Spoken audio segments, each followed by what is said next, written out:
HIMSS23 is now behind us, and on this episode, I once again chat with James Aita, Director of Strategy and Business Development at Medicom Systems, and Grace Vinton, a seasoned PR Director for Amendola Communications.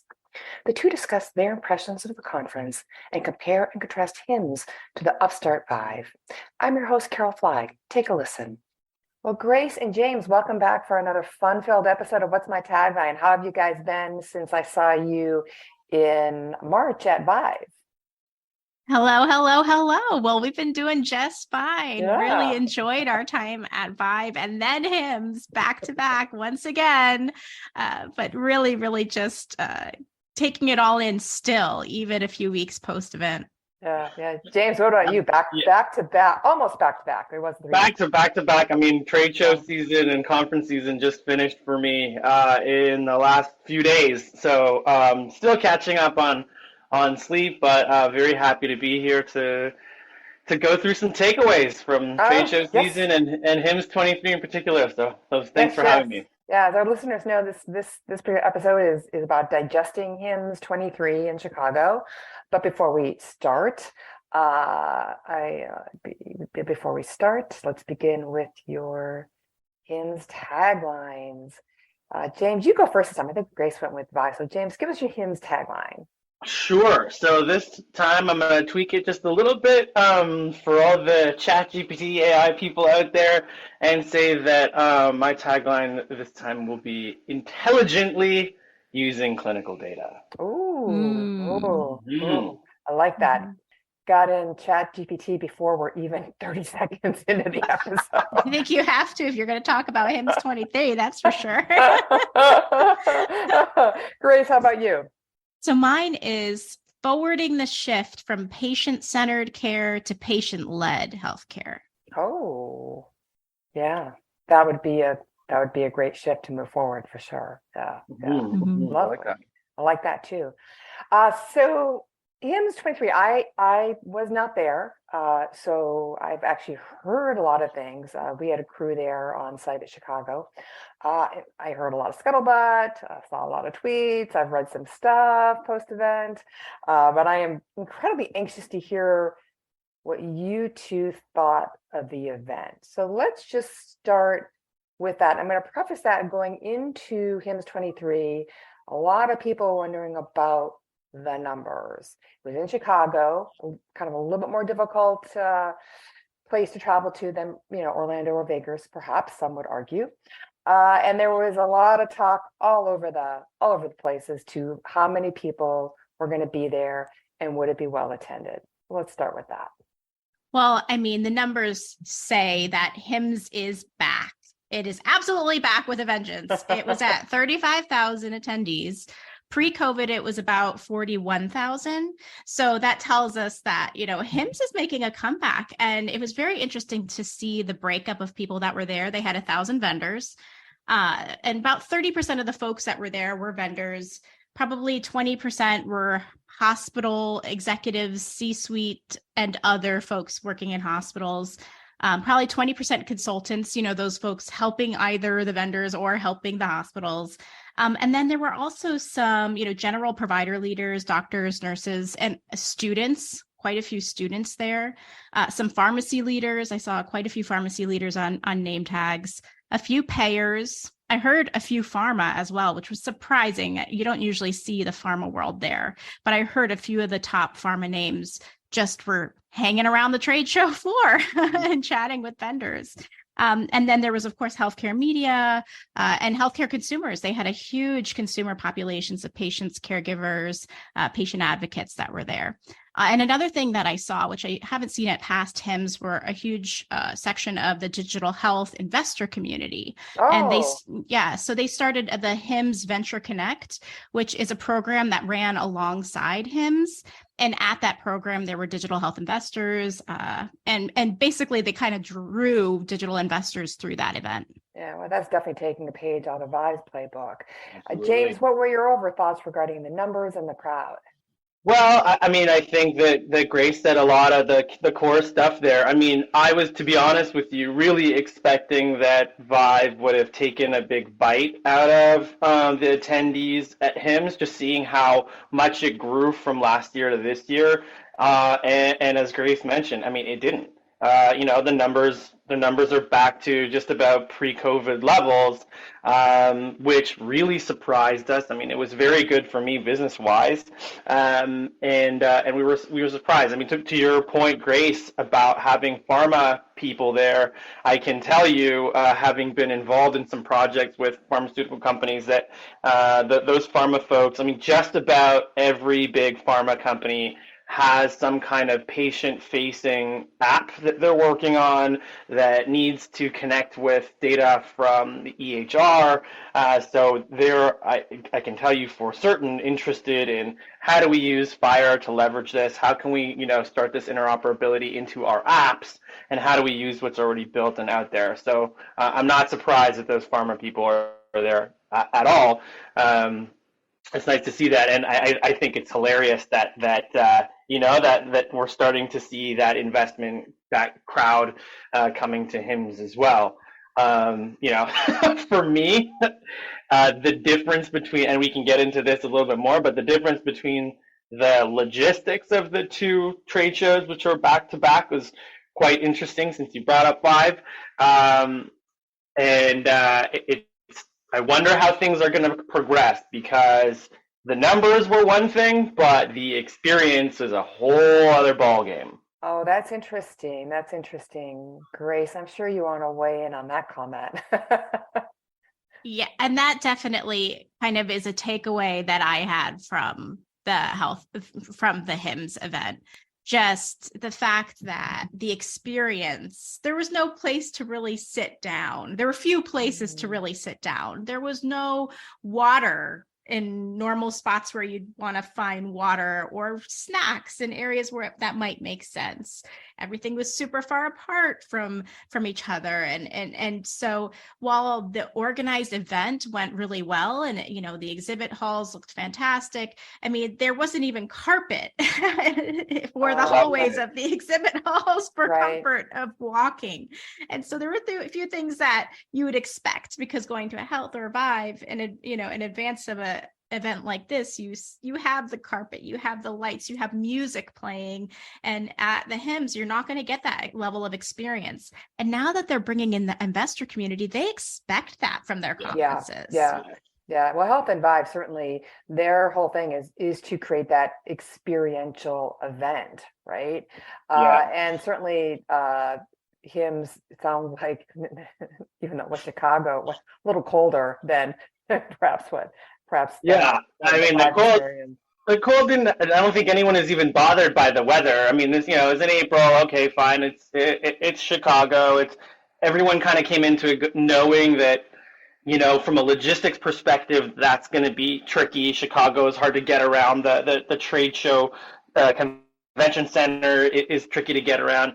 Everyone expected that, but to Grace's point, there's no carpets. And they came the first day and said, oh well, it was something to do with our environmental whatever impact. We don't want to.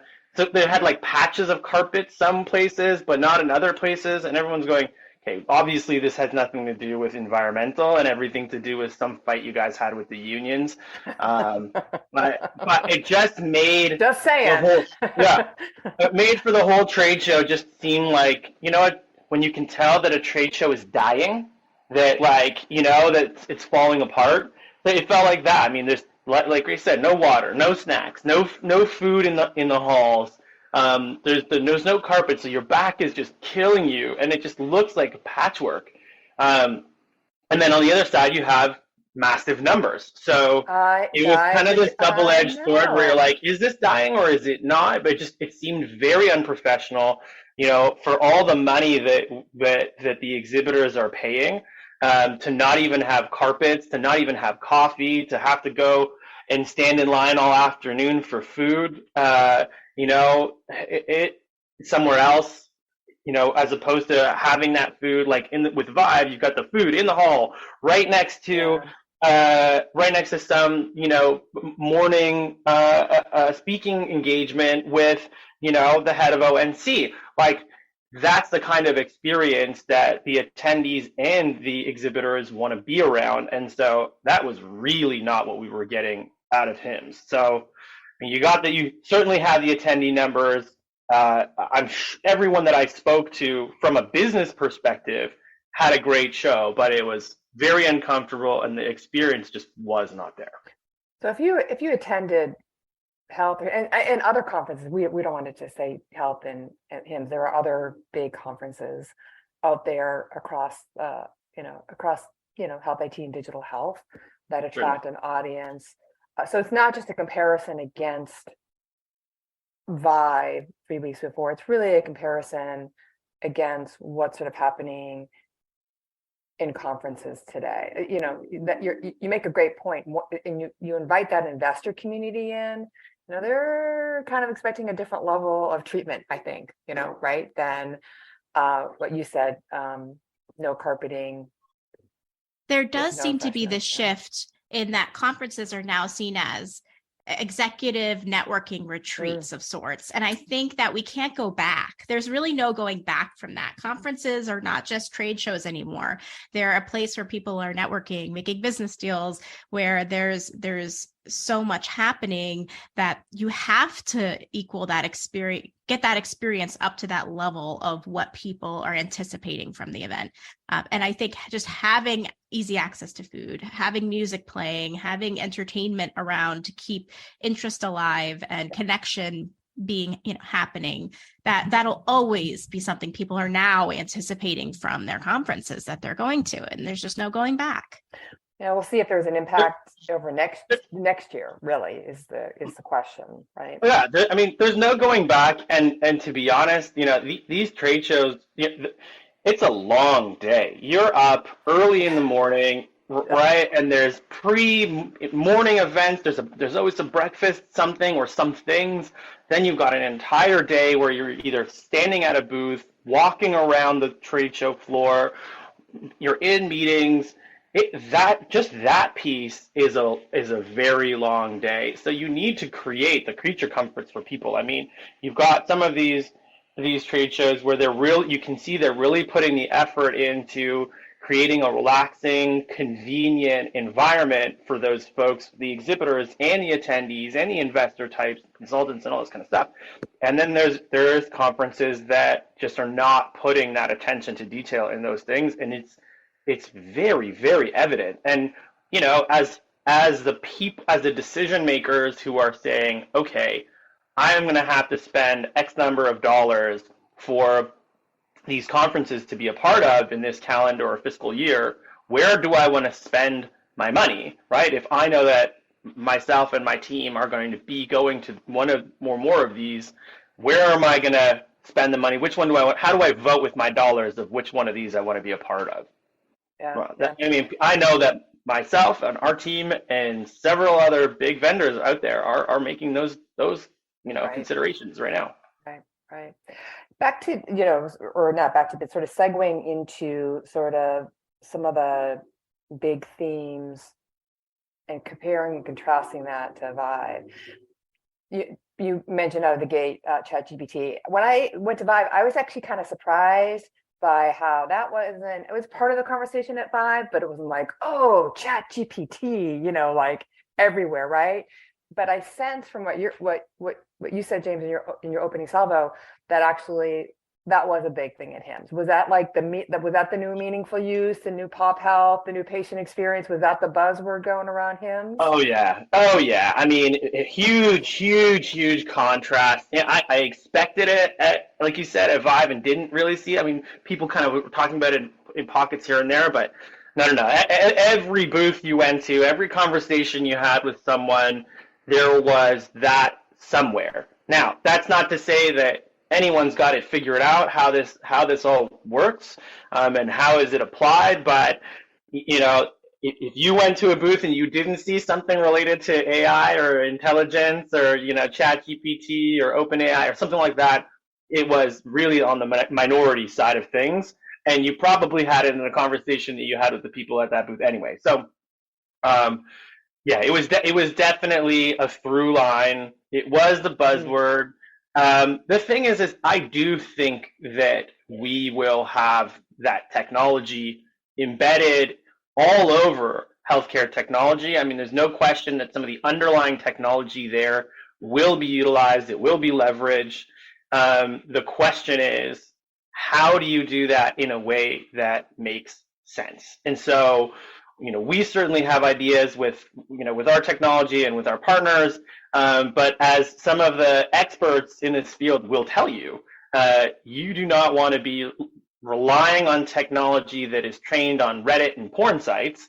You want it to be trained on just healthcare and a corpus of knowledge that's very specific to whatever application and use case that it's related to. I personally see that use case first being, and Grace will be happy about this, in patient-facing applications. I really do. I've had a lot of conversations about that. So it's not exactly a core use of our technology, but I certainly see that being the first. And there's already products that have been around for a while that are layering that technology into what they're already doing. So I would keep my eyes open for that.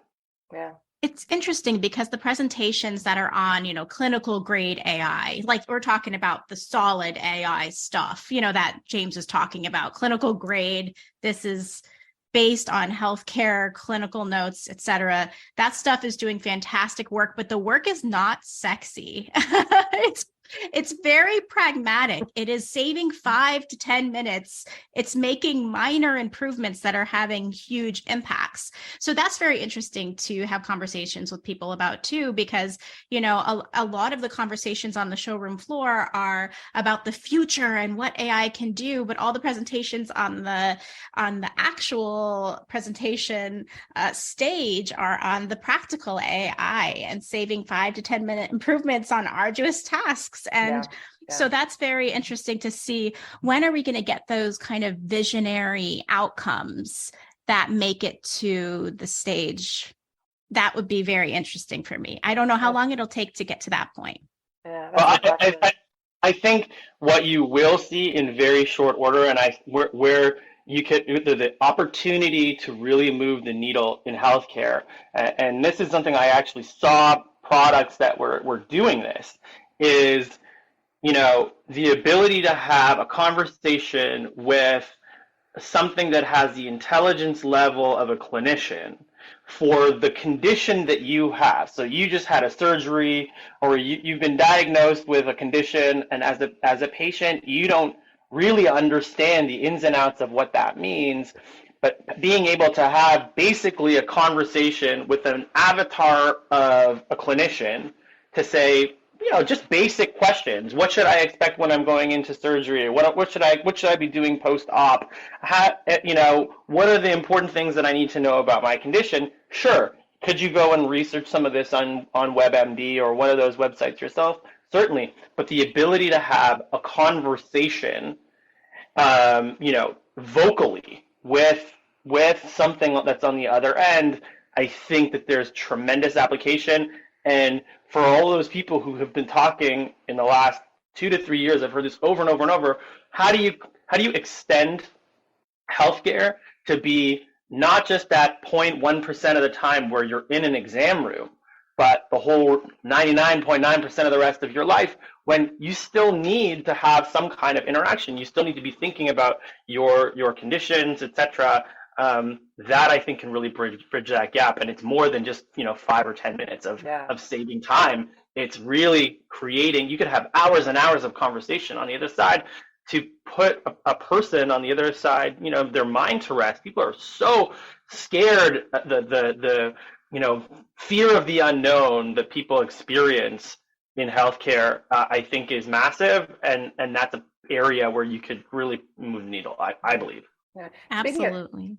Speaking of patients, so Grace, you had mentioned in your opening tagline that there were patient stories at HIMSS. Now that was something that we've seen it at Health, and we certainly saw it at Vive.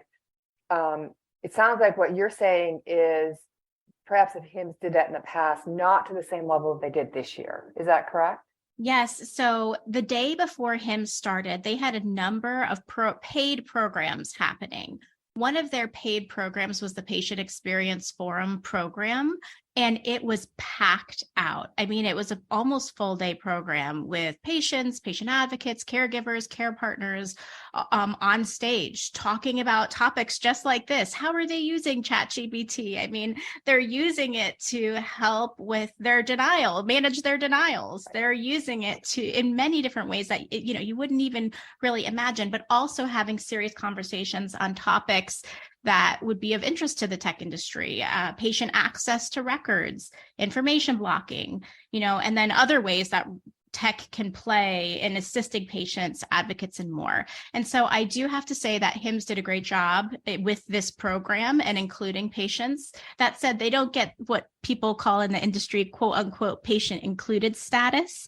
Now that is right, when you pay for patients to come and you pay them as speakers and you really open your doors to them and in many ways treat them as you would a highlighted speaker at the conference. Obviously, patient included status, it's tricky to get, but there are some like Health Data Palooza that have done patient included status. But that said, HIMSS did a great job this year with including the patient voice. And it was very interesting to hear the patient perspective and to see the room packed out with health system CIOs, payers, pharmacists, also other patients and, vendors and lots of different folks who paid to be there, which is just fantastic to see that it was packed the entire time, almost no seat to be had in the room. Yeah, and that was the day before HIMSS started. So you kind of knew, oh, this is going to be a bigger event than we anticipated. Right, but no beverages. No water. No. All right, so we've actually pesky things like water. This is not a concern. I did want to structure this sort of like your 5 biggest takeaways from HIMSS, and we've obviously talked about ChatGPT and a larger story about patient inclusion and their stories at HIMSS, and of course, the overall lack of pizzazz, I guess, as far as the event itself. So let's like drill down as we get into these 5 things, these 5 takeaways. And I'm curious to know when we address these 5 issues as we get started on this role, what you think that impact will mean for next year and going forward. So number 5 takeaway, we'll start with Grace. Your top 5. My 5th takeaway, obviously, is just the patient experience program and how exciting it was to see patients and caregivers and care partners and patient advocates and industry organizations that are promoting patient experience really on the stage and highlighting that experience. So I have to say that has to take one of my takeaways. Yes, well, it's something you're passionate about. It's something I'm passionate about. It's something that we've been waiting for, and it really kind of going back to my tagline of, we always talk about healthcare being patient-centered, but in fact, patients are self-triaging and they're the consumer. They're the ones you need to keep the doors open. And patients are really taking greater control over their own healthcare choices than ever before. They choose who they want their care to be with. And at the end of the day, it really is patient-led because they also choose whether they're going to take your instructions or not. And so there's a lot of things to be said about that. And including that voice really helps people understand that perspective of what people are thinking from all sides of the spectrum. You think we'll see that again next year at HIMSS going Absolutely. forward? Absolutely. Especially because the patient world has such a vibrant social community. So that was very interesting to see all of the social media uptick from HIMSS generally just through the patient stories and the patient's voice being included. And that's just good for their conference to have that extra PR of sorts. James, number 5. So I'm going to, I know we talked about it already, but I'm going to stick with the logistics and experience being a really important part of this. And, I urge the HIMSS folks to really take a serious look at what they're doing there, because I do think that if they want to continue to attract the money that's in healthcare, the folks that want to create real answers and move this industry forward. I mean, we're no longer the days, pre the Cures Act where there was no money in this industry. There is certainly money in this industry now, and there is a demand for really moving the needle. And I feel like we are on the precipice of some pretty major sea change there. And so for a conference like this, this mandate is really to be that sort of transformative access for everybody, that they really need to consider that, or else risk losing that really important piece to a competitor that really knows how to do it. So yeah. Grace, number 4. I think 4, I'm going to have to say health equity in general, just as a major theme in the industry that was tied throughout HIMSS. They had panels, they had presentations, they had side presentations, they had side videos being aired, they had tons of opportunities for diversity and inclusion type topics from all ends of the spectrum, from student to CEO to healthcare executive to patient, to basically health equity and how it touches every person in healthcare, which was interesting to see. And I'm not over exaggerating when I say that. They over exhausted that topic, which I think it's critical topic, and it should be. But I think that's something that HIMSS did well this year, and I'm interested to see how they level up next year, because they really found ways to bring out so many different areas of health equity that are being improved by AI, through interoperability efforts, through other telehealth, and even more. So it was exciting to hear that phrase and that word so often, and to really know that the industry cares about it because it's important. It just reminds us all that we are mission driven at the end of the day. We want to improve it for all, not just some. And so that was interesting to see, and I'm interested to see how they level up next year. Yeah. James, number 4. Yeah, I mean, mine was very similar to Grace's. Number 4 is having the patient access, being a much more important topic. I mean, I had a ton of conversations with folks about how does that really happen now? I mean, this idea of the patient having a voice in their own healthcare and driving it with patient-facing apps. And we talked a little bit about how you could leverage some AI there. But not just that, is really, as interoperability happens, and that's one of my other takeaways, how does the patient get access to that? It's not just about a medical record needing to go from, one hospital to a physician's office. It's also about how does the patient get access to their full record? And really where the rubber meets the road there's a number of different organizations trying to figure that out. It's not easy. There's a lot of deduplication and ensuring that you have the right patient, all these different things that are involved in that. But those conversations are definitely happening, and that's, it's heartening to see that, because it should be all about the patient at the end of the day. Grace, number 3. Number 3, in that vein, there was a lot of talk about interoperability. Obviously, the rise of the QHINs, what that means for the industry. Will there be enough governance? HIEs have governance. Will QHINs, they're supposed to have their own governance. Will that be enough? There's no backbone to this where it will be enforced necessarily with other than a slap on the wrist. So, there's so many questions up in the air. Will that data really flow so smoothly? Will it be competitive with HAZEs, or will they be frenemies? How will the industry be impacted by this? And the entire interoperability showcase was just about this topic on so many different levels and terms and phrases. And the industry is excited and nervous, and you can tell that there's so many things that have yet to be answered, but they're just trying their best to move things forward. James, number 3. Yeah, we're thinking alike today, Grace. We were really thinking alike, because that was my number 3 too. I'm sure you can weigh in on that. Yeah, I mean, certainly, it really depends who you talk to get, their perspective on is interoperability really happening or not. I think the consensus is yes, it's happening. It's happening still in pockets. Some of them are very big pockets, but it's disjunct.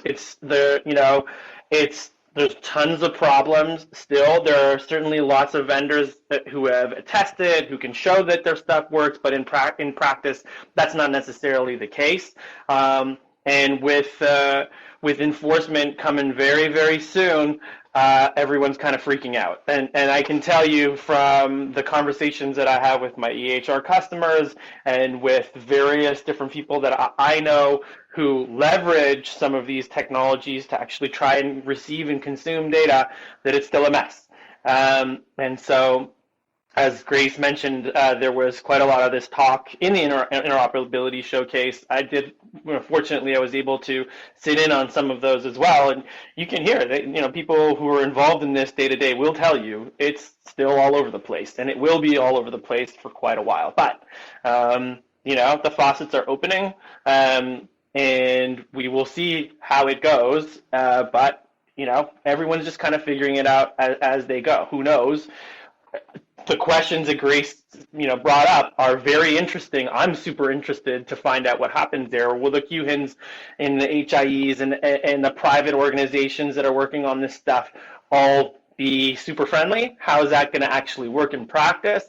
Who's going to say that they own the data? How are they monetizing all of this? Because there is provisions for monetization of this stuff, but we don't know how that's actually going to work in practice. And in fact, in the middle of, right in between Vive and HIMSS, I wrote a whole, piece on Twitter about this, and I had some really interesting controversy happen on my thread from various people who think that it's totally okay to monetize, and other people who say, no, you're not supposed to do that, and that's a complete violation of how this is supposed to work. So we will see. This is a very interesting time. It's a little bit the Wild West now, and I think that we will see monetization. There will be lawyers involved.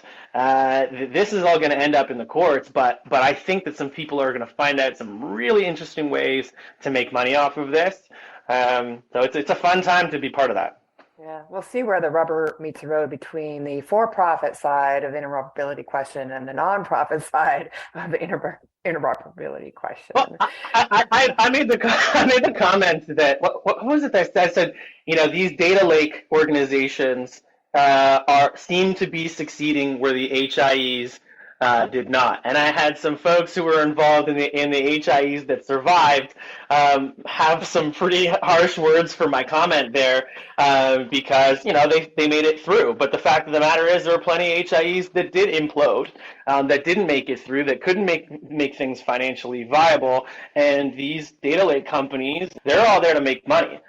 So they're going to want to sell some of the data, whether it's de-identified or not. They're going to want to run clinical trials and work with the pharma companies to see what can be done with the data to bring insights that are really valuable for pharma companies and others. I'm sure insurance companies are going to want to be involved as well. And there's going to be a lot of ethical questions there that no one really has the answers to just yet. But I think there's going to be a lot to come there. Grace, number 2. Well, we'd be remiss to not talk about hospital at home and the end of the public health emergency, May 11th.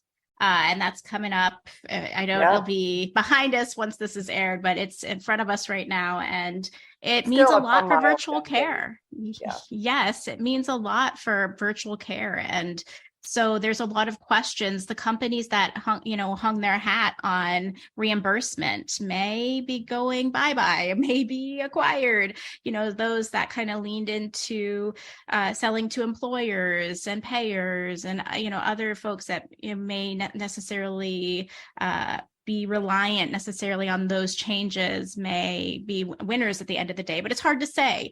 There's just a lot up in the air with a hospital at home, but at the end of the day, it's here to stay. Patients and caregivers, they want to be able to have care at home.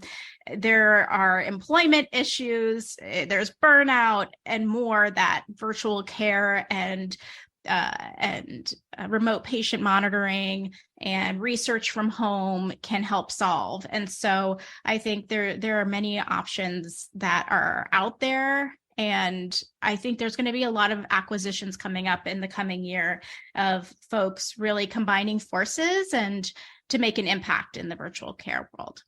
James, number 2.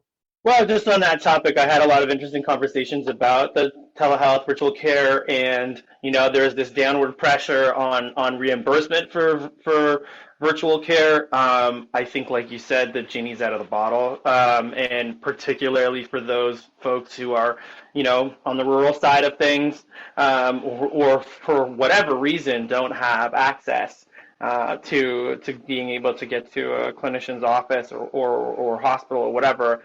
I think we all have to think of virtual care as bridging that gap. And so how do you reimburse it properly now that the genie is out of the bottle? I think there's a lot of fight that is going to go on there too.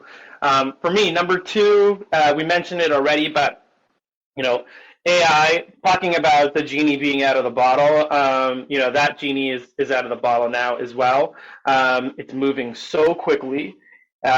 Nobody's really figured out how it's going to work. I think the what's clear is that the underlying technology is going to be super valuable. And so how do we train that type of technology on healthcare? How do we apply it at the right places that make sense, either in the clinician's workflow, in back-end, areas somehow, and or in a responsible patient-facing manner? I think we're going to be talking about this for years to come, and this is just the beginning. So it's interesting, it's exciting, and for companies like ours who have been in the intelligence space for a long time, what ChatGPT and OpenAI have done for us is legitimize the value of algorithmic intelligence at the point of care and in these EHR systems. I mean, we're at a point now where, we've come a long way from when EHRs were this thing like, hey, let's put this into a medical environment and let's just worry about getting paid. And let's not worry about all of the ways that this actually can impact healthcare. I think for lots of organizations, and this is actually getting to my number 1, so I won't go too far into it, but I think that people are really thinking about how to leverage all this stuff inside the workflows now. Yeah. And on that note, I would say people are just trusting AI more than ever before. I mean, remember back in the day, people didn't trust the cloud. Why should we put our stuff in the cloud? It's so untrustworthy. And now people are like, yeah, we got to put it in the cloud. And so in a similar way, it's like you don't have to have that conversation anymore about, is this AI trustworthy or not? I mean, you have a lot to prove. You have to have clinical validation. But people are saying, yeah, it's possible. If ChatGPT can do it. I was actually thinking about, because you guys have been going to HIMSS long enough, IBM Watson, remember? Oh, I do. We had conversations with them, and they came to us and asked to leverage our stuff, and they did. But I mean, I think the technology just wasn't ready then, and things have come a long way since then. It was ahead of the curve, I guess. But that's what I was thinking about. I was like, IBM Watson. I so remember. That might have been HIMSS 2010, 2011, somewhere around there, right? And everybody was just like, oh, the future is here. And then blah, blah, blah. But anyway. All right. We are down to number 1, Grace. Number 1 takeaway. So the number 1 takeaway, I was very excited to see the women in healthcare, health IT, pharma, life sciences really come together and level up how we are collaborating with one another. So, the women in healthcare IT, it's a powerful force. And there were a number of breakfasts, receptions, and more where women just got together and chatted about what it took to get to where they are and what can they do to get to the next level. And so that was really exciting to see. I think there's a number of micro communities in healthcare that people don't really realize are there, like the rare disease community, women in healthcare IT community, the CIO community, I mean, which may be a little bit more career focused, but there's a number of micro communities.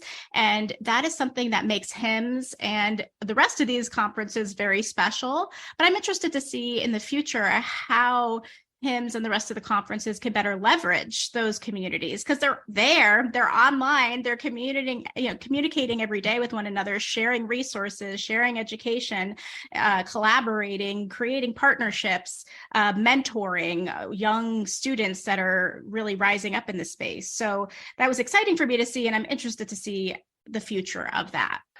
James, number one, you said you sort of teased us a little bit with it.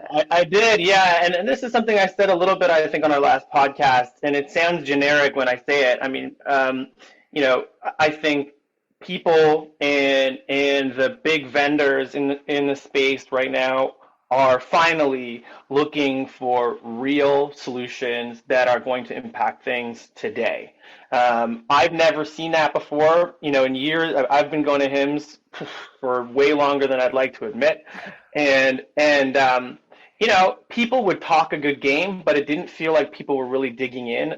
This is the first time that I have felt that those organizations that are responsible for delivering solutions at the point of care really are caring now about how do we do all of these things now.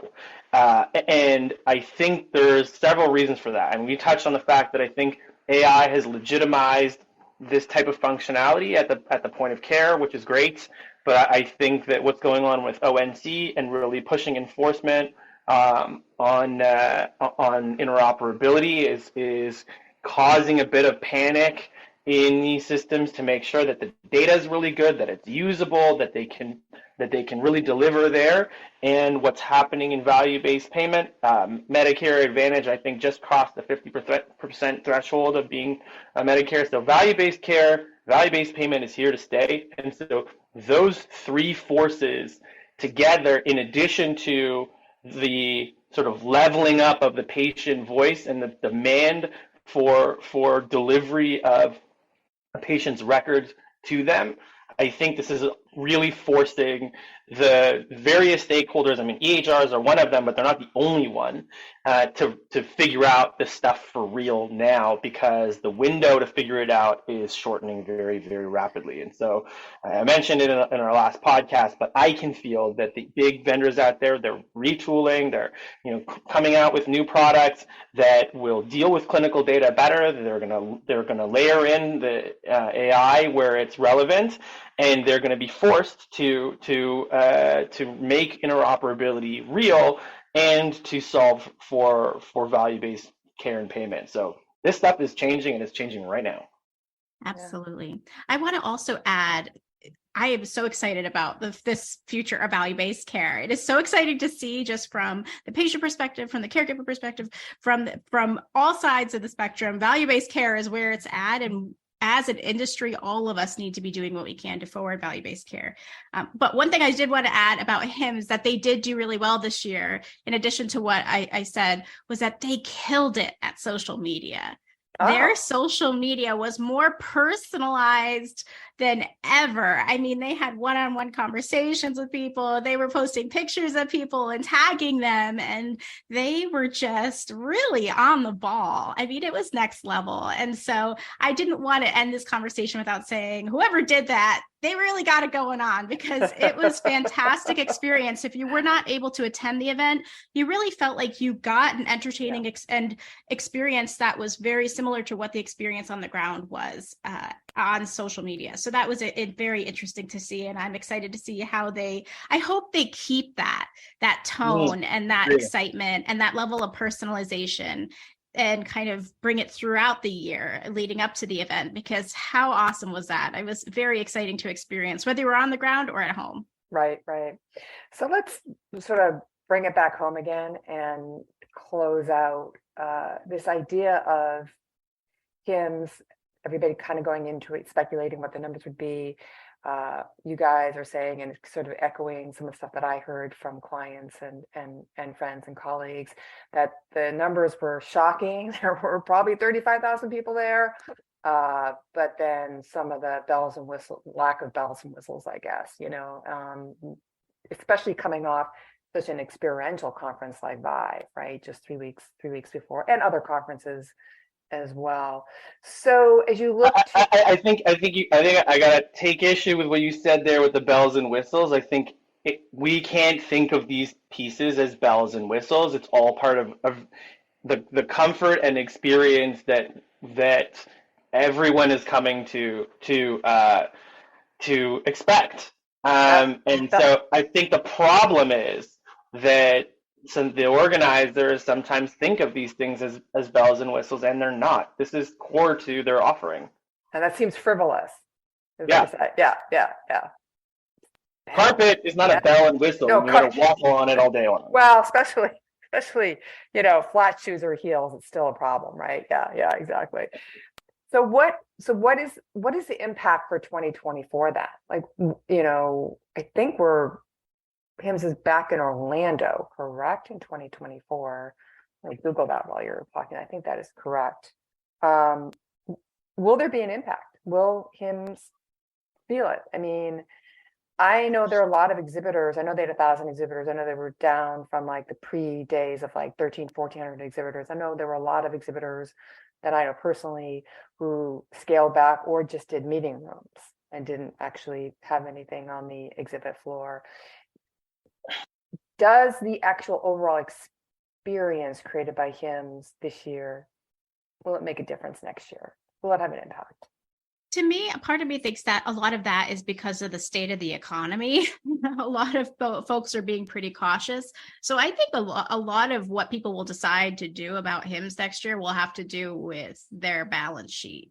It is in Orlando next year. It is in Orlando. Pretty easy to get to and reasonably priced for a lot of the country. But yeah, I would say that it's hard to say now how well next year will do because so much of this year was impacted by the economy. People definitely scaled back the types of things they were giving out at the booths. They scaled back the after parties. They scaled back so much in addition to scaling back on maybe their booths they may have done in the past. So it's hard to say, will they scale back more next year, or given the numbers that were had this year, are they going to decide to put more effort and time into it? It is really hard to say. But if you're going to put time and effort into something, you'll probably want to put it into something that's going to be experiential. And maybe you're the one that has lunch at your booth and all the food and everybody comes to you, who knows? But you're going to have to get real creative is what I have to say if you're going to do HIMSS next year. I agree. I mean, I think we've already scaled back.